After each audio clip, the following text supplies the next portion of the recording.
ঘুরতে ঘুরতে আসলাম আমাদের তিরেল নিরিবিলি পার্কে। দেখেন এপাশে কারা বসে আছে।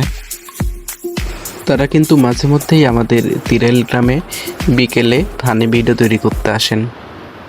ফারুক ভাই কেমন আছেন আপনি? ভালো আছি ভাই। আচ্ছা আপনি কেমন আছেন? হ্যাঁ, আমরাও ভালো আছি। আচ্ছা ফারুক ভাই, অনেকেই জানতে চেয়েছে যে আপনার বাড়িটা কোথায়, কোন আমার গ্রামে আপনি বাড়ি? বাস করেন, এবং আপনার পার্শ্ববর্তী যে কয়েকটা গ্রাম আছে সেই নিয়ে কিছু আপনি বলেন। ও আমার বাড়ি, আমার গ্রামের নাম কত তো আমার একটু একটু শরম করে। কেন? কিন্তু তাও কয়া লাগে এখন কোন জায়গা শালা মুরব্বী নাম থয়ে গেছিল, এখন ওর দোষ। নাম থইছে ল্যাংটা দাহ, ল্যাংটা দাহ। এখন পাশের গ্রাম হইনবার চাইতেছেন যেহেতু এই মুরা যাইবেন পশ্চিম মুরা, হ্যাঁ। একটা নাম আছে, কি নাম? ওইটার নাম হচ্ছে তীরধর।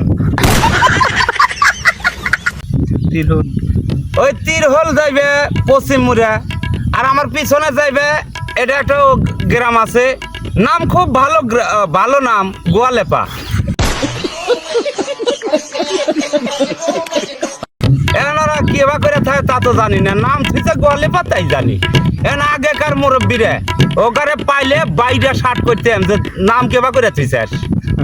তীরহল, গোয়ালেপা, তারপরে হইলো ওই ল্যাংটা দেহ, এলা কোনো নাম হইলো। ওখানে আমি খুঁজতেছি ভাই, খোঁজ পাইলে আমাকে কোয়েন, বুঝছেন? আচ্ছা। আপনারা একটু বেড়া আসেন আমার এলাকা থেকে। আচ্ছা ঠিক আছে। হ্যাঁ।